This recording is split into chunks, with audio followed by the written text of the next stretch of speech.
As we continue with the broadcast this morning and head towards closure, now, yesterday we spoke to Dr. Quraisha Suleiman talking about challenges that the students at the university in Pretoria are having with regard to the Jamat Khana. And we see another problem that has emerged at KwaZulu Natal University, and this possible conversion of the Jamat Khana into a multi faith prayer room. Now, we've seen the Minara Chamber of Commerce write a letter and addressing it to the Minister of Education, to the Director General of Higher Education and Training, to the Dean and Head of School of Clinical Medicine, to the Chancellor at University of KwaZulu-Natal, the Vice Chancellor as well. And clearly, disappointment has been expressed with regard to the conversion of this Muslim prayer area called the Jamat Khana into a multi-faith prayer room. We're joined now by a fourth-year medical student at KwaZulu-Natal University, Ahmed Muhammad. Ahmed, assalamu alaikum wa rahmatullahi wa barakatuh. Jummah Mubarak to you. Wa alaikum assalam wa rahmatullahi wa barakatuh. To you too. Yes, clearly, we've seen from the communication by Minara Chamber of Commerce, it is disappointing, and also at the same time, it is of major concern. And I'm sure, as a student at the medical university and all other Muslim students, this is quite a big issue for all of you. Yes, of course. And the fact of the matter is that the MSA, the Muslim Students Association, and the Muslims on campus have been looking after this place for the past 25 years or so. And now all of a sudden the university comes and says, listen, we want to change this into a multi-faith prayer room. No questions asked. What seems to be the motivation behind this move of converting the Jamat Khana into a multi-faith prayer room? So the reason given by the Dean of Medical School was that there were requests by other religious organizations for an area on campus to pray.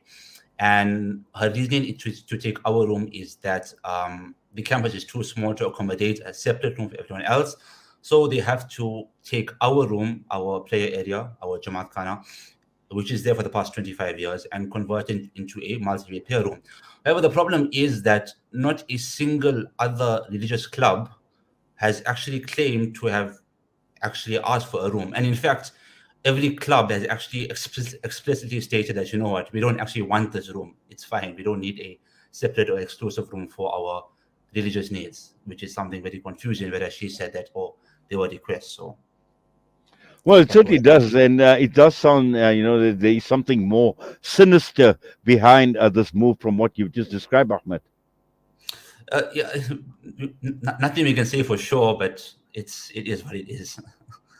Yes, but now obviously the students are concerned. We've seen, as I mentioned, the letter that has been written by Minara Chamber of Commerce, and I'm sure that there is support right across the board here to the MSA and the Muslim students. And just looking at any formal representations that have been made, have you, as the MSA, made any representations? Has been any form of communication? We have sent an email to the dean herself, which on Tuesday, I think the email was sent. And up until now, the email has not been responded to. I must make special mention of Salih Suleiman, Minara Chamber of Commerce. He has sent a letter to which it has been responded to by the Corporate Relations Officer at UKZN. And also, I must make special mention of Maulana Ahmed Muhammadi and Maulana Abdullah Khan of Jamiat. They have also shown their support for us in our cause.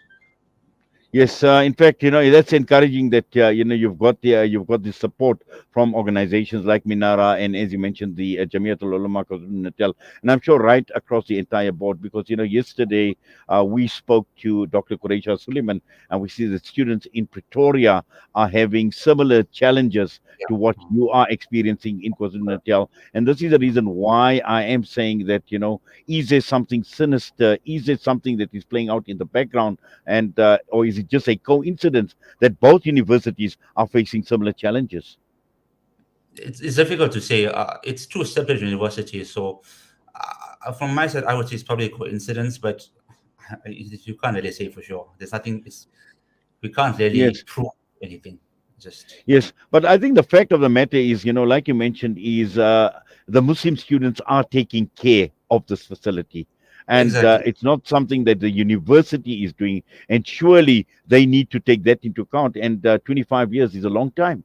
Exactly, exactly. And it's not as if we just showed up one day and said, this is our space. It was a space allocated to us by the Dean of Medical School at that time. And since then, in fact, the university only has provided the room for us. Everything else inside the room is our property: the carpets, the furnishings, the frames on the walls, the whiteboards, etc. Everything in the room is our property. We furnished ourselves.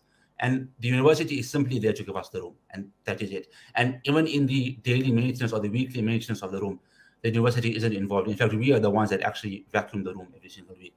So university is not really involved in the maintenance of that room.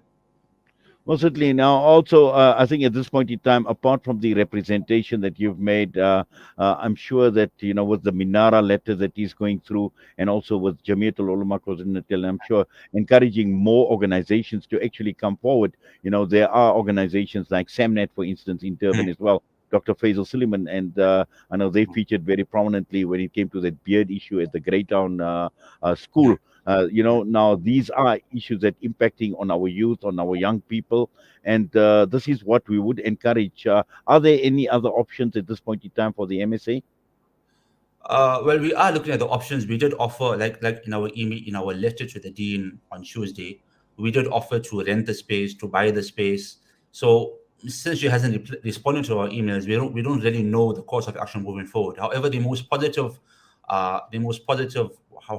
resolution that we are looking at is the Minority of Commerce letter, because the corporate relations minister or officer of UKZN has responded and said that they are escalating the issue and looking at it with urgency. So those are positive signs, and also the fact that all the other clubs or the other religious clubs on medical school have explicitly stated to the university that they have no use for the room. So clearly, we're the only ones that need the room. So these signs are looking positive. So inshallah, all will go well. Well, inshallah, we certainly will follow developments, Ahmed. But for now, Jazakallah, have yourself a wonderful Jummah, and we do appreciate you taking time out talking to us this morning here on Salam Media. Jazakallah. Assalamu I alaikum. mean, Walaikum salam wa rahmatullahi wa barakatuh. Ahmed Muhammad, fourth year medical student at KwaZulu Natal University. We're going to go for a quick break, and when we come back, Nikah announcement.